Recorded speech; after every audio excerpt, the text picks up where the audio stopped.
The UK's departure is going to leave an estimated €12 billion gap in the EU's annual budget, leaving Brussels to ask its remaining 27 members to pay more. A shift in the bloc's policy to Greece, in the shape of less funding or increased contributions, would be damaging to the country, which has been forced to deal with a cataclysmic debt crisis. The EU's budget commissioner won the support of Bulgaria, Czech Republic, Hungary, Poland, Romania, Slovenia and Slovakia to increase the EU budget cap to 1.1% of the bloc's gross national income, from the long-standing limit of 1%. Also amongst the proposals to plug the black hole would be axing 30% from the current €1 trillion 7-year budget. Getty. Brexit news: UK's EU split could damage Greece as a result of increased budget contributions. Free money is always good to have, so I think it will be damaging Miranda Zaffa. This would mean there would be less money for the EU's cohesion fund, which distributes funds across the bloc's smaller economies.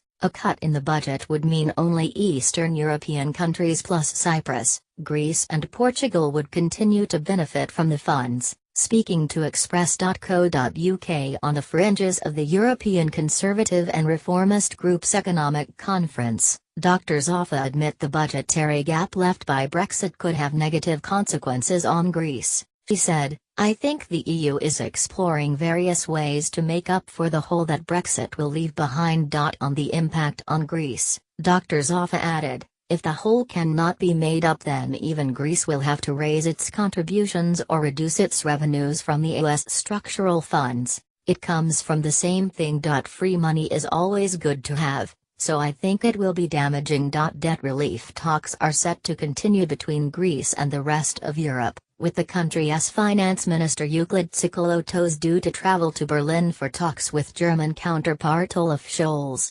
Greece's debt-to-GDP ratio has risen from 160% at the end of 2012 to almost 180% this year. The debt crisis triggered waves of austerity as EU bailouts were issued in an attempt to bring the country's debt under control. Mr. Tsakalotos will be hopeful ahead of talks with Mr. Scholz, who replaced Wolfgang Schäuble, a supporter of austerity measures, in Angela Merkel's new government. Despite the past struggles, Dr. Zaffa insisted support for the EU still remains across Greece. She said, "I don't see anyone wanting to leave the euro area, even Greece. If you look at the opinion polls, there is very strong support for the euro. I'm sure there are people, but the majority want to stay. I see the same happening in other euro area countries too."